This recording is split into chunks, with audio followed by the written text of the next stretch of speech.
প্রতিবেশী দেশকে বলবো, আপনারা নিজের চরকায় তেল দেন, আপনারাও শান্তিতে থাকেন, আমাদেরকেও শান্তিতে থাকতে দেন। সব চেঞ্জ করা যায়, প্রতিবেশী চেঞ্জ করা যায় না। আমাদের ল্যান্ড তাদের ল্যান্ড, পাশাপাশি। আমরা চাই তারাও সুখে থাক, আমরাও সুখে থাকি, ঠিক কিনা? কিন্তু প্রতিবেশী হলে বন্ধুত্বপূর্ণ আচরণ করতে হয়। প্রতিবেশী যদি বন্ধু না হয়ে প্রভু হতে চায়, এরকম দানব প্রতিবেশী কেউ চায় না। ভারত যদি বন্ধুত্ব উপহার দেয়, আমরাও বন্ধুত্ব দিব, কি বলেন? তারা যদি বন্ধু সুলভ আচরণ করে, আমরাও বন্ধুত্ব উপহার দেব। কারণ আমাদের পররাষ্ট্র নীতি হচ্ছে সবার সাথে বন্ধুত্ব, কারোর সাথে বৈরিতা নয়। আলহামদুলিল্লাহ বলেন, কত চমৎকার পলিসি আমাদের।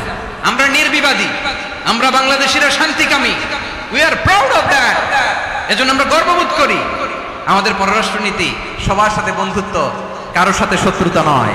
তাই প্রতিবেশী দেশকে বলবো, আমার ভাইয়েরা, আপনারাও আমাদের ভাই, বন্ধুত্ব দিলে বন্ধুত্ব পাবেন।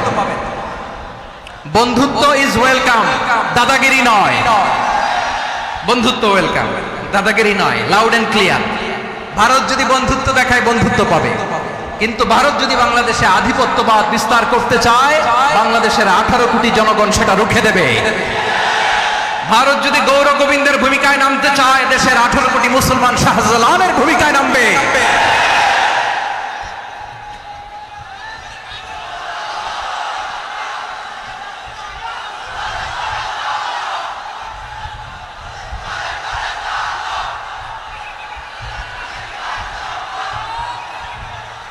প্রিয় ভাইয়েরা, আমরা বন্ধুত্বে বিশ্বাসী, শত্রুতায় নয়, ঠিক কিনা বলেন? আল্লাহ আমাদেরকে বোঝার তৌফিক দান করুক। তাহলে এই যে তারা বলেছে এদেশে সংখ্যালঘুরা কষ্টে আছে, দুঃখে আছে, এটা কি ঠিক? বলেন, এটা কি ঠিক? না, তারা ডিস ইনফরমেশন শেয়ার করে, সেটা ঠিক নয়। আমার প্রতিবেশী বন্ধু রাষ্ট্রকে বলবো, আপনারা এটা করবেন না, এটা করবেন না। আমরা শান্তিতে আছি, আপনারাও শান্তিতে থাকেন, আমাদেরকেও শান্তিতে থাকতে দেন। এই যে চিটাগাংয়ের অ্যাডভোকেট আলিফ হত্যাকাণ্ডে গোটা বাংলাদেশ আমরা ধৈর্যের পরাকাষ্ঠা দেখিয়েছে, চিল্লায় বলেন, ঠিক কিনা?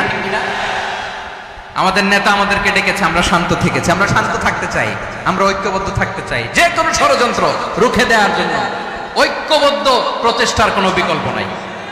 তাই আজকের আলোচনার ছোট্ট একটা টপিক আমি শিরোনাম ঠিক করেছি, আমাদের জীবনে, সমাজ জীবনে, ধর্মীয় জীবনে, রাষ্ট্রীয় জীবনে ঐক্যবদ্ধ থাকার গুরুত্ব। এবার আওয়াজ করে পেকুয়ার ভাইয়েরা বলেন, আমরা ঐক্যবদ্ধ জীবনযাপন করতে চাই কি চাই না? আল্লাহ তাআলা সে নির্দেশনাই দিচ্ছেন। আল্লাহ তাআলা ইরশাদ করছেন, ওয়া'তাসিমু বিহাবলিল্লাহি জামিআন ওয়া লা তাফাররাকু ওয়াযকুরু নি'মাতাল্লাহি আলাইকুম إذ كنتم أعداء فألف بين قلوبكم فأصبحتم بنعمته إخوانا وكنتم على شفا حفرة من النار فأنقذكم منها كذلك يبين الله لكم آياته لعلكم তাহতাদুন। আল্লাহু আকবার পড়েন। আল্লাহ বললেন, ও গোলামেরা শোনো, ওয়া'তাসিমু বিহাবলিল্লাহি জামিআ, ও আমার গোলামেরা সবাই মিলে আল্লাহর রশিকে আঁকড়ে ধরো।